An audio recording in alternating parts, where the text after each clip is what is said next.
Hello my dear students, welcome back to my channel.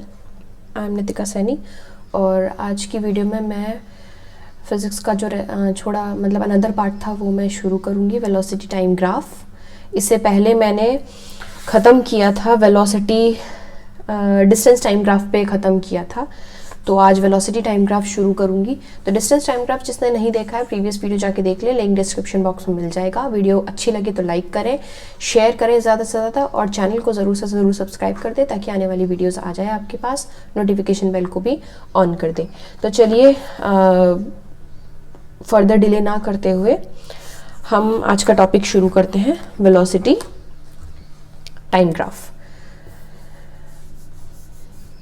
The variation in velocity with time for an object moving a straight line can be represented by velocity time graph. Velocity time graph कैसे represent किया जाता है? जब velocity में variation आता है, changement आता है टाइम के अकॉर्डिंग, किसी ऑब्जेक्ट की वेलोसिटी में टाइम के साथ साथ चेंज होता है और वो स्ट्रेट लाइन में मूव कर रहा है, तो वेलोसिटी टाइम ग्राफ बनता है।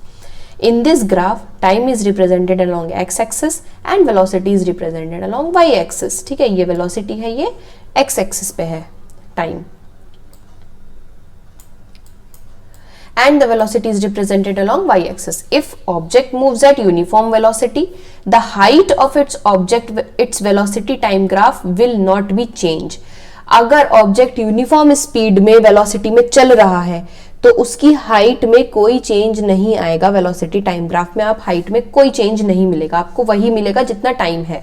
ठीक है, it will be straight line parallel to X axis, जैसे इसमें दिखा रखा है, ये स्ट्रेट लाइन में मूव कर रहा है। ठीक है, टाइम भी ऐसे ही मूव कर रहा है, तो इसकी हाइट में कोई चेंज नहीं आएगा, ये बिल्कुल इक्वल रहेगी to the time, velocity to the time parallel रहेगी। जैसे ऐसे बन जाता है ना कि टाइम तो ये चल रहा है बट कभी कभी चलते चलते ऊपर पहुंच गया फिर नीचे आ गया, तो इसकी हाइट बिल्कुल चेंज हो जाती है टाइम के अकॉर्डिंग। ठीक है, लेकिन ये बिल्कुल स्ट्रेट मूव कर रहा है, इसलिए इसके टाइम में कोई बदलाव नहीं है, इसकी हाइट में कोई बदलाव नहीं आएगा। जैसी इसकी हाइट जो है टाइम जितना जैसे चल रहा है वैसे ही पैरेलल जो है वो चलेगी, इसकी हाइट जो है वो बिल्कुल भी चेंज नहीं होगी। Show the velocity time graph for car moving velocity of 40 km. We know that the product of velocity and given time give displacement of an object moving with uniform speed. आप जब velocity और time का product होता है, velocity into time जो दिखाया जाता है उसको कहा जाता है displacement.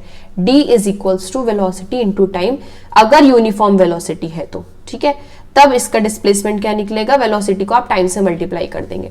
The area enclosed by velocity time graph and the time axis will be equal to magnitude of the displacement.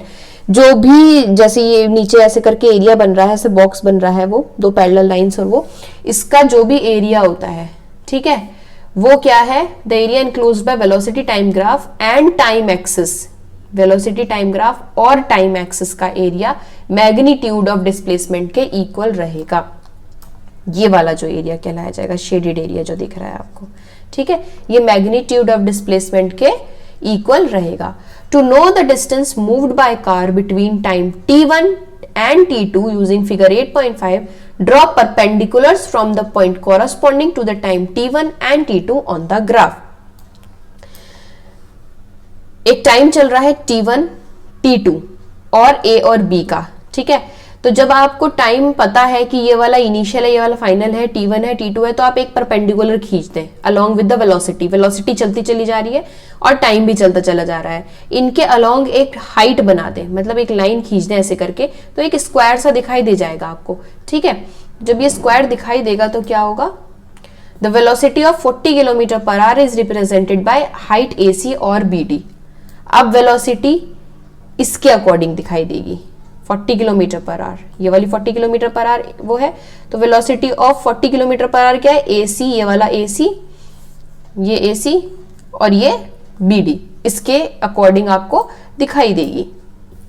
So represented by length AB। So the distance S को distance से डिनोट किया गया इन्होंने, moved by a car in time t2 minus t1 can be represented by S is equals to AC into C। A C D. आपको rectangle का formula तो पता था, एल इंटू बी करते हैं, है ना। तो क्या करेंगे, A C into C D, ये रेक्टेंगल है, रेक्टेंगल का फॉर्मूला क्या होता है, area of rectangle L into B, ठीक है। तो ये वाला एल है, ये इंटू बी है, तो यानी ए सी इंटू सी डी, ठीक है।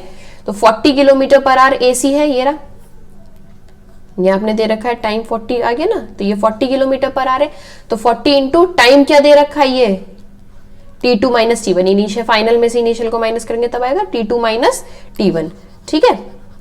तो ये 40 और ये T2 माइनस T1, तो आपकी 40 T2 माइनस T1 किलोमीटर आपका ये डिस्टेंस निकल के आ जाएगा, यानी ये कहलाया जाएगा area of a rectangle ABC।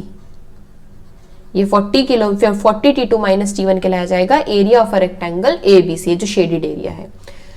We can also study about uniformly accelerated motion by plotting its velocity time graph। आप velocity time graph पे uniformly accelerated motion के बारे में भी पढ़ सकते हैं। Consider a car being driven along a straight road for testing its engine। Engine test करने के लिए एक स्ट्रेट रोड पे एक कार को दौड़ाया गया, एक ड्राइवर ने चलाया। Suppose a person sitting next to the driver records its velocity after every 5 second. 5 second, हर 5 सेकेंड के बाद जो है उसके ड्राइवर के पास वाला बैठा वाला आदमी जो है उसकी वेलोसिटी को नोट कर रहा है by reading the speedometer of the car. Speedometer of the car, speedometer तो देखते हैं आप लोग अपनी अपनी कारों में, ठीक है। The velocity of the car in kilometre per hour as well as in metre per second, दोनों में हो सकती है। तो क्या दिखाई देगी, देखो ये मीटर पर सेकंड में है, ये किलोमीटर पर आवर में है। टाइम डिस्टेंस तो हर 5 सेकंड में चल रहा है, ठीक है, ये तो हर 5 सेकंड में चल रहा है। अब ये एक 5 सेकंड में 0 से 5 के में वो चला 2.5 मीटर पर सेकंड, और यहाँ 9 किलोमीटर पर आवर, फिर यहाँ 5, फिर यहाँ 18, फिर यहाँ 7.5, फिर यहाँ 27। तो आप देखेंगे कि यूनिफॉर्मिटी आ रखी है इसमें, टाइम भी यूनिफॉर्म है, ये भी यूनिफॉर्म है और ये भी यूनिफॉर्म है। 9 का डिफरेंस है, इसमें भी आई थिंक 2.5 का डिफरेंस है, ठीक है। तो और इसमें भी 5 का डिफरेंस है, तो एक यूनिफॉर्मिटी आ रही है। तो ये यूनिफॉर्मली एक्सेलरेशन इसमें फाइंड आउट किया गया है। मैंने बताया था ना यूनिफॉर्मली एक्सेलरेटेड मोशन को भी आप इसमें प्लॉट कर सकते हैं, तो ये उसी का एग्जांपल है। In this case the velocity time graph for the motion of a car is shown in figure 8.6, यहां पर दिखा रखा है। The nature of the graph shows that velocity changes by equal moment amounts in equal interval of time। velocity क्या इसमें दिखा रखी है कि equal amount interval of time में equally ही change हो रखी है। Thus for all uniformly accelerated motion the velocity time graph is a straight line। uniformly accelerated motion में हमेशा जो time graph बनेगा वो बनेगा straight line का time graph, ऐसा बनेगा, ठीक है। You can also determine the distance moved by a car from its velocity time graph। The area under the velocity time graph gives the distance magnitude of displacement। यहां पर ये area आपने ये देखा, एक ये और एक ये, भाई एक तो इसका एरिया निकालना है, एक इसका एरिया निकालना है, ठीक है।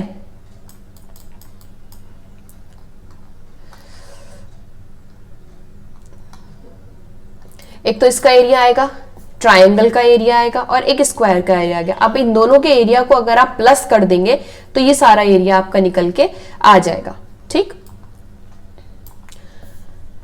If the car would have been moving with uniform velocity, the distance traveled by it would be represented by area ABCD। ये जो एरिया दे रखा है आपका ABCD स्क्वायर वाला एरिया, अगर यूनिफॉर्म स्पीड में एक कार मूव कर रही है तो आप इसका एरिया इजीली निकाल सकते हैं। Since the magnitude of the velocity of the car is changing due to acceleration, the distance s travelled by a car will be given by area ABCDE। अब ABCDE ट्रेपेजियम टाइप सा भी कुछ बन रहा है ये पर ना, मतलब एक ट्रायंगल आ रहा है इसमें और एक स्क्वायर आ रहा है इसमें, अंडर वेलोसिटी टाइम ग्राफ। अगर आप इस ए को इससे मिला देंगे तो एक वो निकल के आएगा, मतलब इसको आप थोड़ा सा मूव कर दीजिए आगे, तो ये ज्वाइन हो गया इससे, तो यहां तो एक स्क्वायर बन गया और एक ट्रायंगल बन गया, ठीक। अब एरिया निकालेंगे।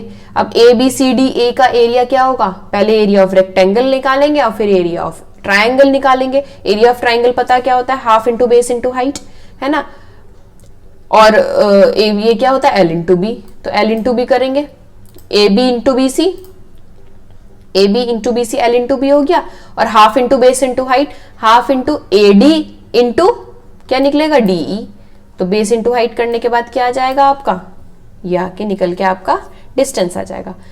In this case of non uniformly accelerated motion, velocity time graph can have any shape. Velocity time graph किसी भी शेप का हो सकता है। ये रिटार्डेड दिखा रखा है आपको, मतलब पहले वेलोसिटी 20 मीटर पर सेकंड थी, और टाइम जैसे जैसे टाइम आगे बढ़ रहा था वैसे वैसे वेलोसिटी घटती चली जा रही थी।